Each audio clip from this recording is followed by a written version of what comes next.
नमस्कार, मैं हूं श्वेता झा और स्वागत है आप सभी का न्यूज पथ पर। देखिए, राह जिंदगी की हो या फिर खबरों की, उसमें कई मोड़ होते हैं, कई पड़ाव होते हैं, कई रफ्तार होती है। जिंदगी से जुड़ी खबरों के साथ आपको हम लिए चलेंगे न्यूज पथ पर, लेकिन उससे पहले आपको बता दें कि हॉर्न ओके प्लीज में बात होगी आपके रसोई घर में मौजूद सफेद दुश्मन की, जो आपके दिल का दुश्मन है। सियासी ढाबे में दिल्ली से पटना तक ईडी की जान से बचा घमासान आपको दिखाएंगे, तो सोशल अड्डा में करेंगे रिटायरमेंट की उम्र पर मंथन, और प्रगति मार्ग में दिखाएंगे बर्फ पर आत्मनिर्भरता की ट्रेनिंग। और शुरू करते हैं न्यूज पथ पर सफर। सबसे पहले ऐसी तस्वीरें जिनका जिक्र इस तरह रहा है, ये तस्वीरें सुर्खियों में भी है और सोशल मीडिया पर भी। इनसे आपका बाखबर होना बेहद जरूरी है, क्योंकि चौराहे पर इन्हीं की चर्चा है।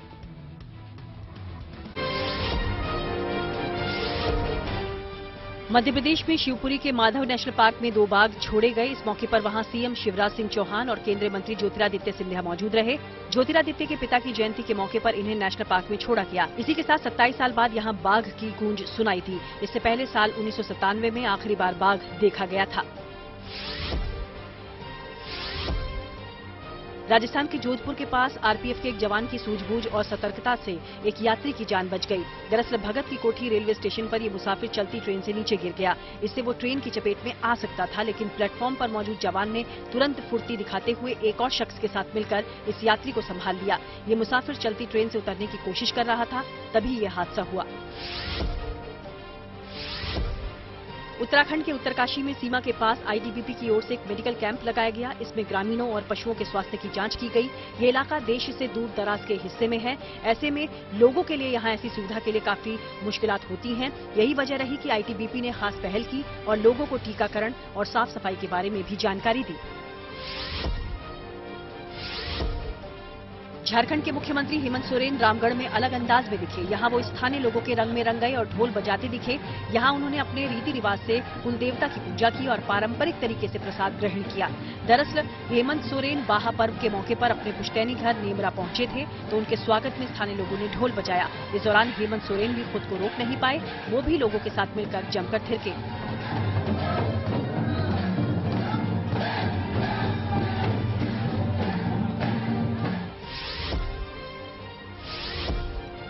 जम्मू कश्मीर के बांदीपोरा की सबकत मलिक सुर्खियों में आ गई। दरअसल वो अगले महीने मंगोलिया में जापानी मार्शल आर्ट के खेल जूजित्सु की वर्ल्ड चैंपियनशिप में भारत की नुमाइंदगी करेंगी। इससे सबकत और उनका परिवार काफी खुश है। सबकत मलिक 20 साल की हैं और वो उत्तर प्रदेश के लिए कई गोल्ड मेडल जीत चुकी हैं। हालांकि सबकत का कहना है कि उनका ये सफर आसान नहीं रहा। पहले उन्हें लोग ये खेल नहीं खेलने को कहते थे, क्योंकि इसे वो लड़कों का खेल बताते थे, पर अब सबकत की राह पर कश्मीर की कई लड़कियां हैं जो अपने परिवार का नाम मार्शल आर्ट्स पे रोशन करना चाहती हैं। मतलब कश्मीर में कैसे हालात है कि मेरा ओपन प्रैक्टिस करना बहुत ज़्यादा मुश्किल होता था, तो मुझे लोगों की बातें भी सुननी पड़ी। लड़के आते थे यहाँ पे, मुझे गाली गलौज भी पीठ पीछे देते थे बहुत ज़्यादा, तो मैंने उनकी बातों पर ध्यान नहीं रखा। घर वालों ने भी बहुत ज़्यादा सपोर्ट किया। मैं शुक्रगुजार हूँ अपनी फैमिली का भी और अपने कोच का भी, उन्होंने भी बहुत ज़्यादा सपोर्ट किया। हरियाणा के अंबाला में करीब 1300 बच्चों को स्पोर्ट्स किट बांटी गई। ये पहल जिला शिक्षा विभाग ने की। स्पोर्ट्स किट मिलने पर इन छात्रों ने खुशी भी जताई। जिंदगी का सफर सुहाना हो, इसके लिए सावधान रहना जरूरी है। रोजमर्रा की आपाधापी में कुछ देर बैठकर सोचना समझना भी जरूरी है कि आपके आसपास क्या हो रहा है, और जो कुछ हो रहा है उससे हमारी जिंदगी, हमारा परिवार कैसे प्रभावित हो सकता है। इसलिए हॉर्न बजाकर बाखबर करने वाली खबर जरूरी होती है, और ऐसी ये खबर आपके किचन में मौजूद सफेद जहर से जुड़ी हुई आज है। खाने में नमक ना हो तो स्वाद नहीं आता, लेकिन यही नमक जब आप जरूरत से ज्यादा खाने लगेंगे तो आपका दिल मुश्किल में आ सकता है। WHO की नई रिपोर्ट बताती है कि दुनिया भर में और भारत में भी लोग तय मात्रा से दुगना यानी कि ज्यादा नमक खाते हैं, और इसकी वजह से ब्लड प्रेशर और दिल से जुड़ी बीमारियों का खतरा बढ़ गया है। इसलिए ये सही वक्त है कि नमक के ज्यादा इस्तेमाल पर हॉर्न बजाया जाए।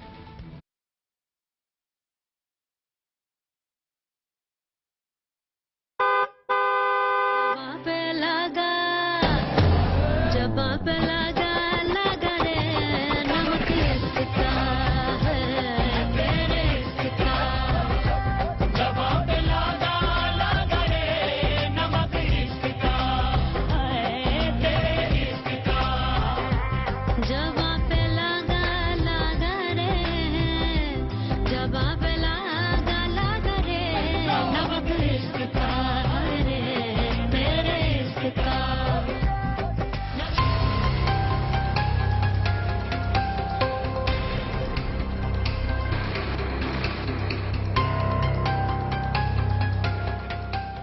नमक इश्क का हो तो बात दूसरी है।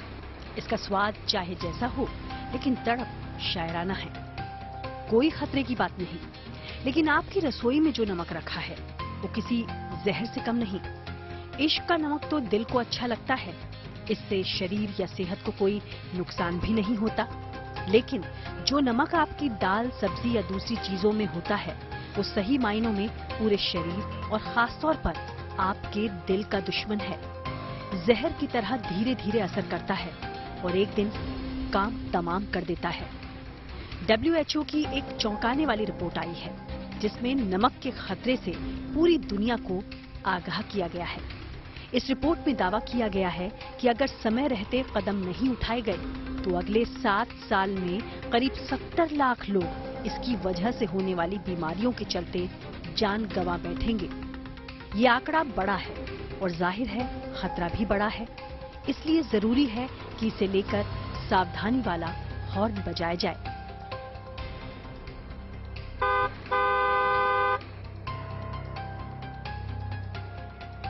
पहले आपको बताते हैं कि WHO की रिपोर्ट क्या कहती है।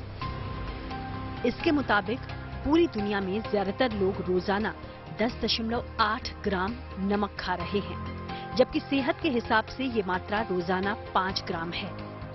यानी ज्यादातर लोग तय मात्रा से 2 गुना नमक रोज खा रहे हैं। इसकी वजह से ब्लड प्रेशर बढ़ता है और इसके बाद हार्ट अटैक, स्ट्रोक और दिल की दूसरी बीमारियों का खतरा बढ़ जाता है, क्योंकि नमक में मौजूद सोडियम रक्त नलिकाओं को पतला कर देता है और इसकी वजह से दिल से जुड़ी तमाम समस्याएं होती हैं। लेकिन नमक को लेकर स्थिति क्यों गंभीर हो गई है, इसे भी समझना जरूरी है। असल में रसोई में इस्तेमाल होने वाले नमक के अलावा अब प्रोसेस्ड फूड का इस्तेमाल बढ़ गया है। डिब्बा बंद या पैकेट में मिलने वाले तैयार फूड में सोडियम की मात्रा बेहद ज्यादा होती है। परेशानी ये है कि इनका चलन शहरी इलाकों में तेजी से बढ़ गया है और चिंता की बात ये है कि बच्चों में इनका जबरदस्त क्रेज है। इस तरह रसोई में इस्तेमाल होने वाले नमक और बाहर के खाने में मिल रहे नमक दोनों की मिलीजुली मात्रा बहुत ज्यादा हो जाती है। हालांकि खाते वक्त इसका एहसास नहीं होता, लेकिन ये नमक धीरे धीरे अपना असर दिखाता है और एक दिन दिल का दुश्मन बन जाता है। WHO की कोशिश 2030 तक नमक के इस्तेमाल में 30% कमी लाने की है और इसके लिए उसने सरकारों से जरूरी कदम उठाने की अपील की है। इसके लिए लोगों को जागरूक करने के साथ प्रोसेस्ड फूड में नमक की मात्रा बताने जैसे कदम शामिल हैं। साथ ही रोजाना भोजन में भी नमक की मात्रा कम करने की सलाह दी गई है।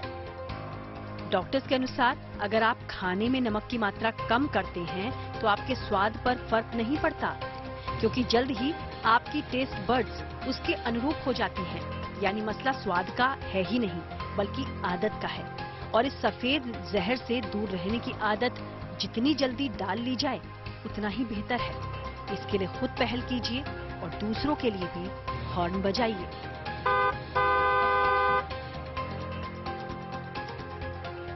Bureau report, good news today.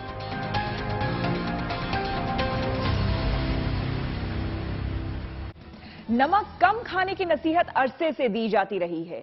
Processed food का कम से कम इस्तेमाल करने की सलाह भी दी जाती है, लेकिन ऐसी नसीहत को लोग ज्यादा गंभीरता से नहीं लेते। लेकिन अब वक्त है कि नमक को लेकर सावधानी बरती जाए। इससे क्या समस्याएं हो सकती है, सुनिए गंगाराम अस्पताल के डॉक्टर एम वली से। फाइनली WHO ने अब नमक की बात की है, जो बहुत अच्छी बात है। नमक बहुत ज़्यादा तादाद में वर्ल्ड ओवर खाया जा रहा है। एक ग्लोबल ये एपिडेमिक बन गई है। नमक ज़्यादा होने से लोगों का ब्लड प्रेशर बढ़ रहा है, हार्ट की बीमारी बढ़ रही है, बॉडी में फ्लूइड रिटेंशन बढ़ रहा है, कंजेस्टिव कार्डियक फेलियर के जो पेशेंट्स हैं उनमें फेलियर ट्रीट नहीं हो रहा है और इसके बहुत ज़्यादा नुकसान हैं। स्ट्रोक, प्रीमेच्योर डेथ्स, इन सब का खतरा बढ़ गया है। तो आमतौर से जो लोगों का बाहर के मुल्कों में रुझान होता है वो ये होता है, पैक्ड प्रोसेस फूड्स लेते हैं बच्चे आजकल, जैसे फ्रीली चिप्स खाते हैं, फ्रेंच फ्राइज खाते हैं, फास्ट फूड खाते हैं, उसमें बहुत ज़्यादा नमक चला जाता है। एवरेज जो वर्कआउट किया है WHO ने वो 10.8 ग्राम पर डे एक इंसान का किया, जो कि उनके नॉर्म से जो 5 ग्राम है 2.5 गुना 2.25 गुना है। और इसकी वजह से खतरे हैं। पूरी जो वर्ल्ड कम्युनिटी है उसको सेंसिटाइज किया जा रहा है कि वो एजुकेट करें लोगों को कि नमक ज़्यादा ना खाएं, कम खाएं नमक। हम बीमार लोगों को सिर्फ 2 ग्राम नमक अलाउ करते हैं और उस पर वो जिंदा रहते हैं। तो नमक किस फूड में कितना, इसको लेबल करना है, अपना बिहेवियर को हमें चेंज करना है, सॉल्ट इंटेक को पूरा तरह से पाबंदी के साथ कम करना है, लिमिट करना है, और अपनी फूड को जो खाने की चीज़ें हैं उनको ऐसे बैलेंस करके खाना है कि उसमें 5 ग्राम से ज़्यादा नमक डेली ना जाए। बीएसएफ ने अग्निवीरों को दिया है बड़ा तोहफा। चलते हैं सीधे न्यूज एक्सप्रेस पर, जहां पर देश से जुड़ी कुछ और जरूरी खबरें कर रही हैं आपका इंतजार।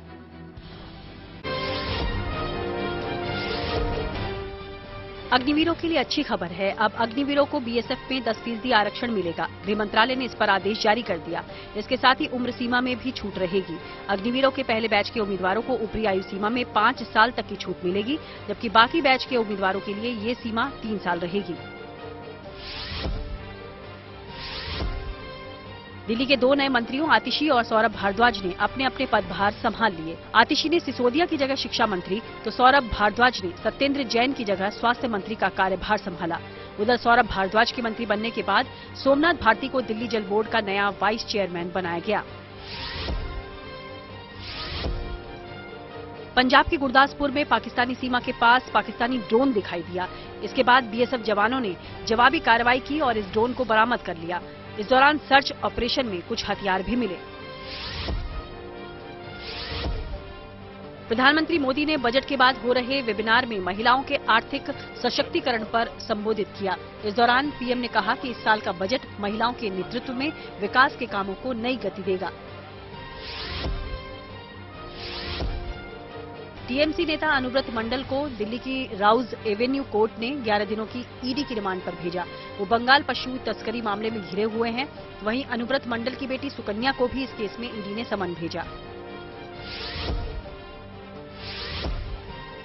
मध्य प्रदेश के दमोह में गैंगरेप के आरोपी के मकान पर बुलडोजर चला दिया गया। आरोप है कि ये मकान कृषि भूमि पर बना था। हालांकि अब इस प्लॉट से कब्जा छुड़ा लिया गया है।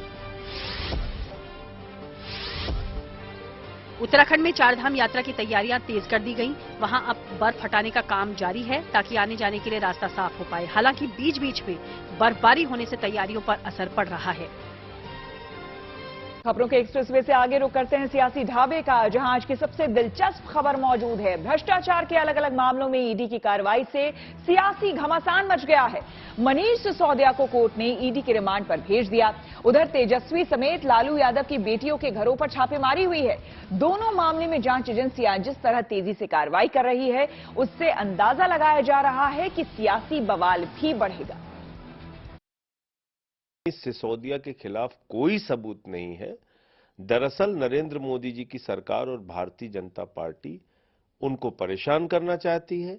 आम आदमी पार्टी और अरविंद केजरीवाल जी को बदनाम करना चाहती है और मनीष सिसोदिया को जेल में रखना उनका मकसद है। ये केजरीवाल, इसका दिमाग खराब हो गया है, इसका सर घूम गया है।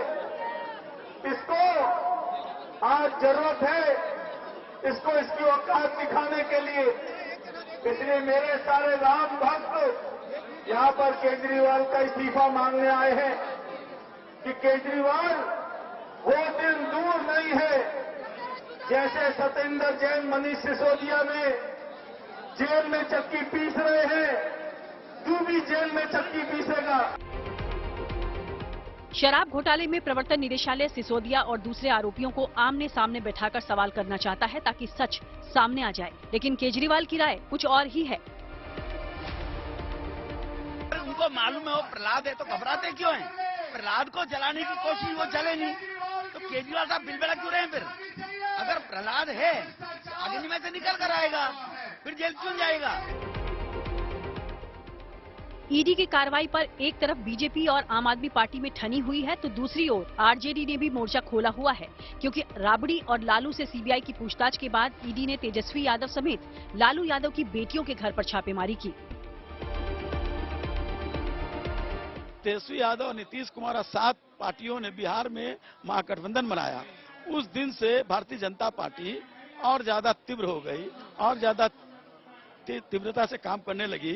वो चाहती है कि विपक्षी डेमोलाइज रहे, हम इससे डेमोलाइज होने वाले नहीं, हतोत्साहित होने वाले नहीं। लालू जी के परिवार को जाकर पहले देवगौड़ा जी से पूछना चाहिए कि सीबीआई क्यों हुआ बिहार में।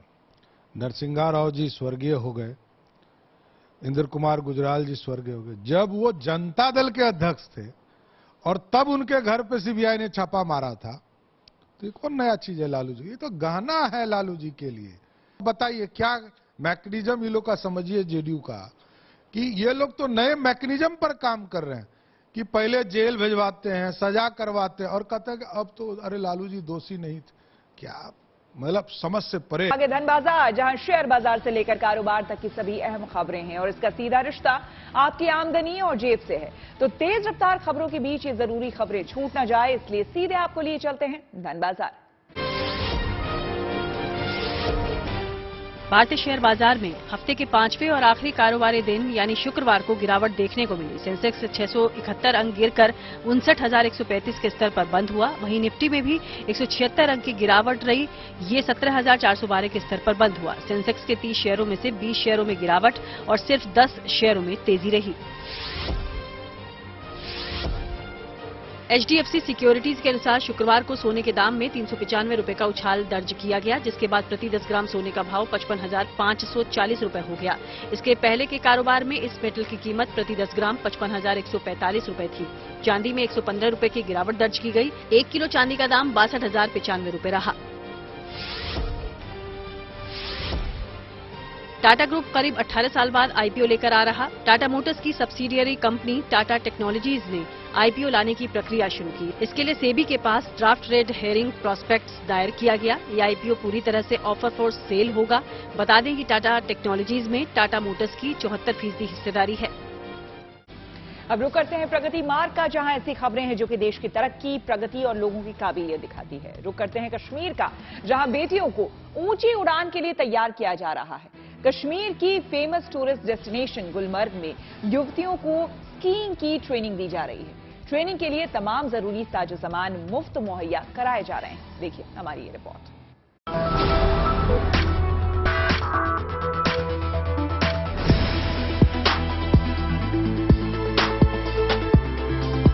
कश्मीर की इन हसीन वादियों में बेटियां सीख रही हैं बर्फ पर बाजीगरी। स्कीइंग स्टिक हाथों में लिए ये सर्राटे से बर्फ पर फिसल रही हैं। कोई आगे है, कोई पीछे है, तो कोई बर्फ पर अभी संतुलन बनाने की कोशिश में है।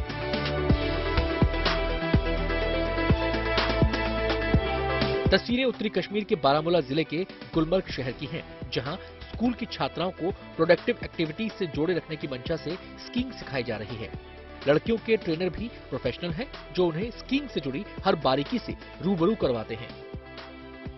ये कोर्स जो है अभी ये 10 दिन और चलेगा, तो इसके बाद भी डिस्ट्रिक्ट श्रीनगर और कोर्सेज इनकाद कर रहा है। इसके बाद इंशाल्लाह बॉयज़ का होगा, उसके बाद और गर्ल्स का होगा। ऑलमोस्ट हमारे डिस्ट्रिक्ट ऑफिसर का ये है कि कम से कम हम भी 4 कोर्स करें, क्योंकि श्रीनगर में बहुत ज़्यादा इस स्पोर्ट को लेके बहुत ज़्यादा हमारे पास भीड़ होती है। श्रीनगर के कई सरकारी स्कूलों की करीब 45 छात्राएं यहां स्कीइंग का हुनर सीख रही हैं। जम्मू कश्मीर का यूथ सर्विसेज एंड स्पोर्ट्स निदेशालय हर साल ऐसे कोर्सेज चलाता है ताकि बेटियों के हुनर को तराशा जा सके। विभाग का उद्देश्य है कि ज्यादा से ज्यादा बच्चियों को स्कीइंग में परफेक्ट बनाया जा सके, ताकि वो प्रोफेशनल गेम्स के लिए तैयार हों।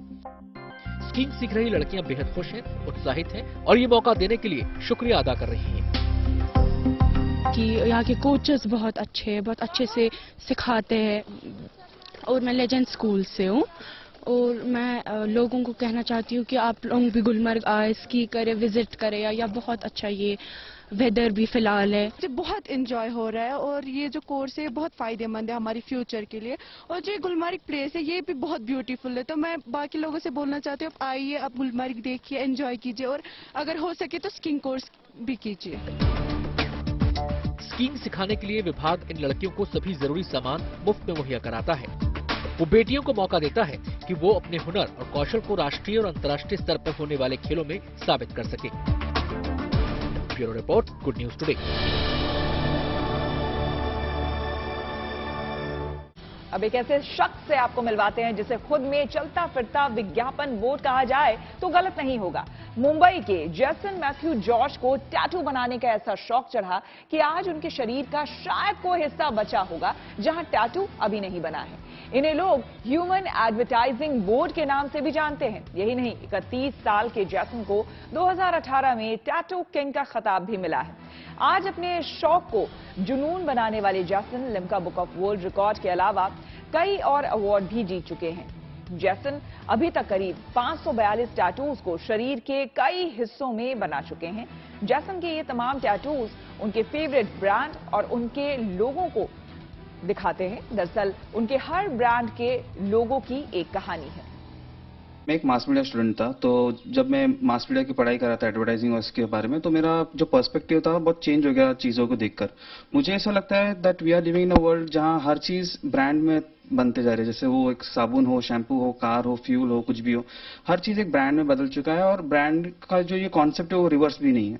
अभी मेरे बॉडी पे जो भी टैटूज हैं ये वो ब्रांड लोगोस के टैटू हैं जो मेरे को पर्सनली मेरे लाइफ में इम्पैक्ट किए। जैसे मेरा फेवरेट बिस्किट या फिर मेरा फर्स्ट मोबाइल फोन, मेरा फर्स्ट मोबाइल कार या फिर जो मेरा फेवरेट टीवी चैनल्स थे, तो उस चीज़ों का मैंने टैटू बनाया। तो बेसिकली पूरा एक टाइमलाइन है। तो मेरा फर्स्ट स्टार्टिंग के टाइम से लेके स्कूल टाइम से लेके मिड कॉलेज जॉब के टाइम पे से लेके टैटू आर्टिस्ट का जर्नी से लेके आज तक ये 30 ईयर्स में मेरे जो भी ब्रांड्स इम्पैक्ट हुए उनके टैटूज हैं, तो वो बढ़ते भी जा रहे हैं। वैसे न्यूज पथ पर आगे पब्लिक होर्डिंग पर कारों के कलर से जुड़ी एक दिलचस्प खबर है। यूके में चमकीले रंग के बॉयज न्यूट्रल कलर वाली कारों का क्रेज बढ़ रहा है। ब्रिटेन में हुई एक स्टडी में पता चला है कि नई कारों में सबसे ज्यादा ग्रे यानी कि स्लेटी रंग पसंद किया जा रहा है। आपको बता दें कि society of motor manufacturers and traders के आंकड़ों के मुताबिक यूके में पिछले साल सबसे ज्यादा स्लेटी रंग की कारें बिकी। स्टडी में पता चला है कि यूके में पिछले साल खरीदी गई नई कारों में 1/4 से ज्यादा करीब 26% कारों का रंग स्लेटी था। और यही वजह है कि यूके की सड़कों पर हर चौथी कार का रंग स्लेटी नजर आता है। इसके बाद दूसरे नंबर पर 20% ब्लैक कलर की कारें बिकी है, जबकि तीसरे नंबर पर करीब 17% सफेद रंग की कारें रही हैं। चौथे नंबर पर 16% नीले रंग की कारें और 5वें नंबर पर 8.5% लाल रंग की कारें बिकी हैं। जाहिर है कि यूके में लोग रंग बिरंगी कारों से ऊब रहे हैं और उनमें न्यूट्रल कलर्स को लेकर क्रेज बढ़ रहा है।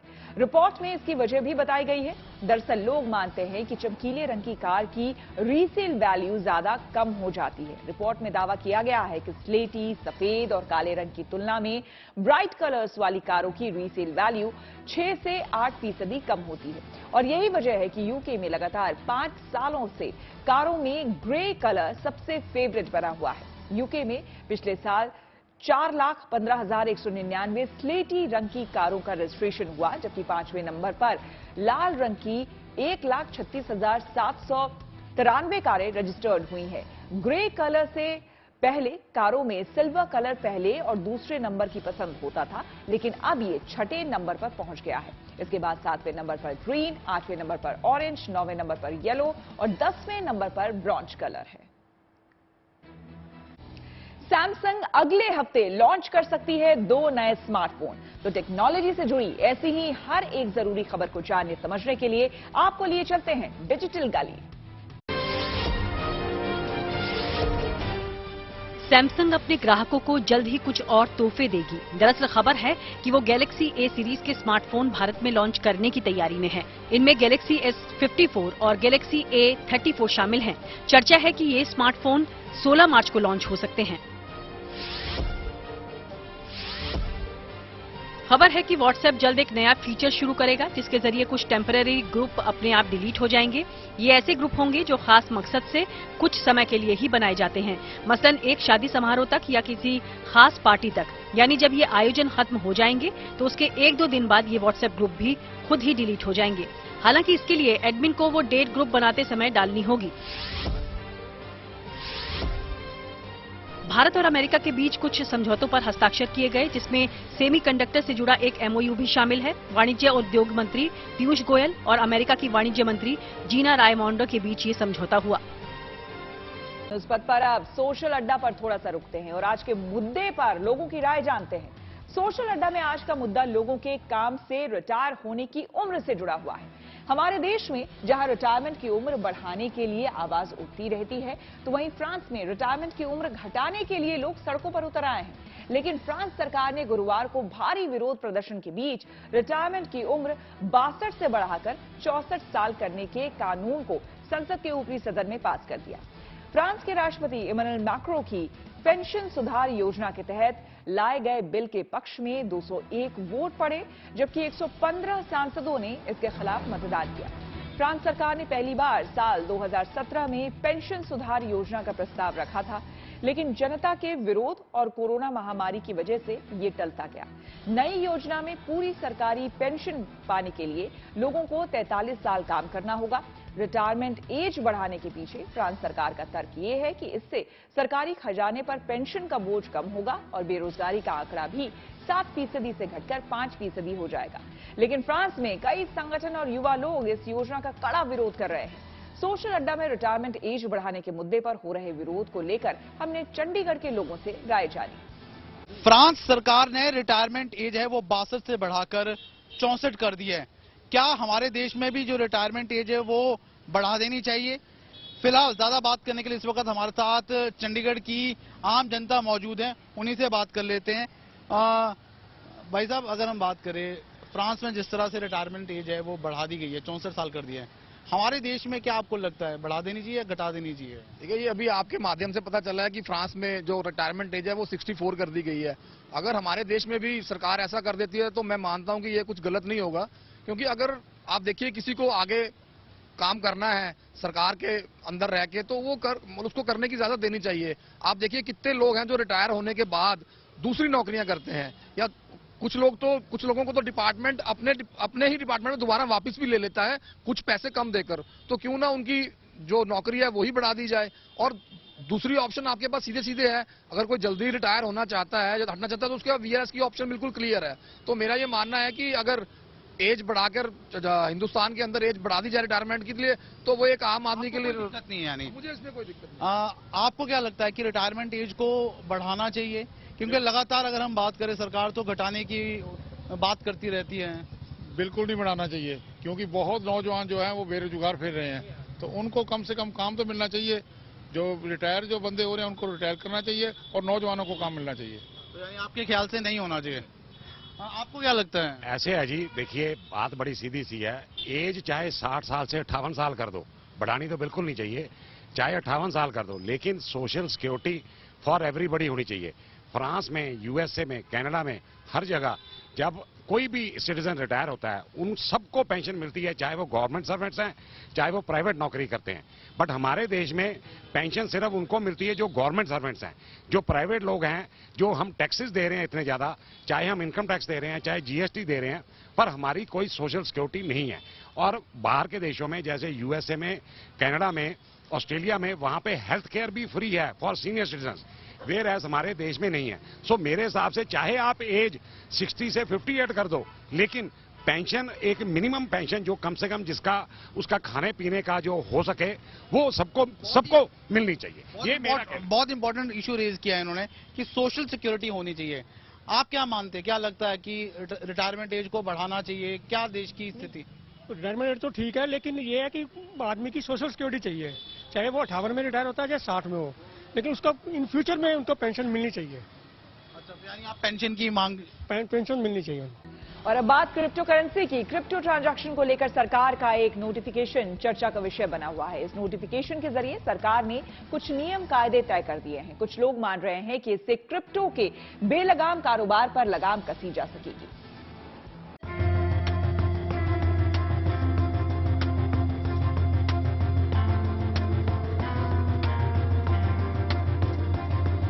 क्रिप्टो करेंसी के ट्रांजैक्शन से जुड़े वित्त मंत्रालय के ताजा नोटिफिकेशन को लेकर नई बहस छिड़ गई है।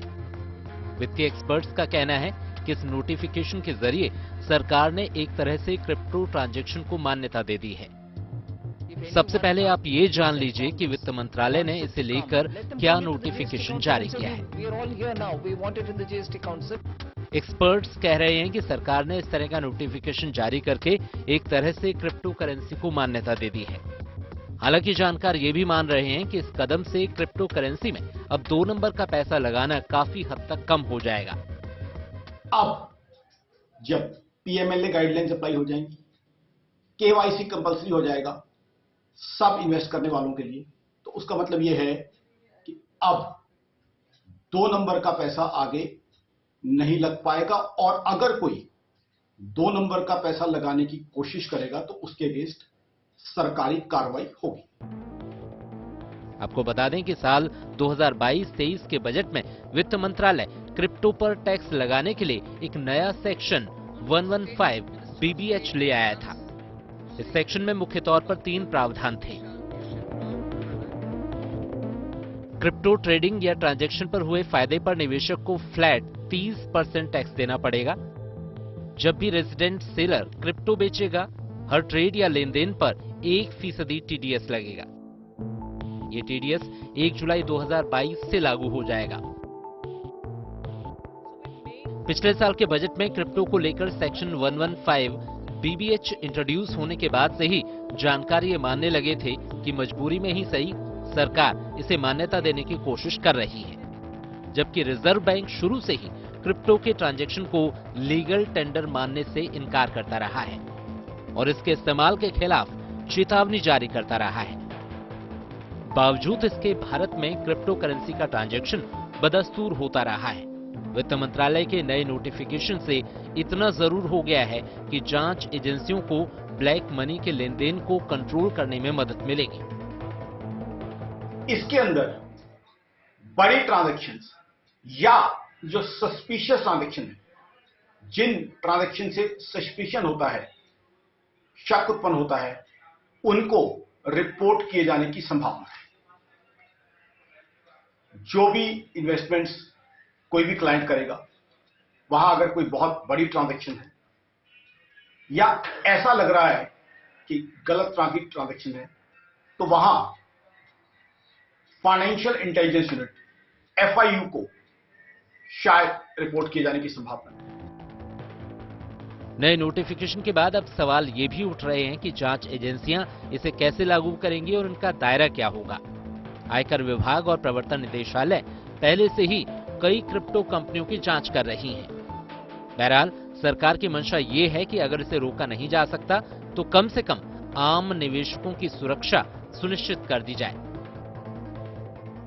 सरकार ने अब ये साफ कर दिया है कि क्रिप्टो करेंसी की ट्रेडिंग से जुड़े किसी भी प्रोसेस पर उनकी नजर है और वो इस पूरी प्रक्रिया को और पारदर्शी और स्पष्ट बनाने के लिए लगातार जो भी चीजें करनी होंगी सरकार वो करने के लिए तैयार है। कुल मिलाकर सरकार यही चाहती है कि क्रिप्टो करेंसी से अगर आम आदमी जुड़े तो पूरी सुरक्षा के साथ जुड़े, उसके साथ किसी भी तरह की कोई ठगी या फ्रॉड न होने पाए।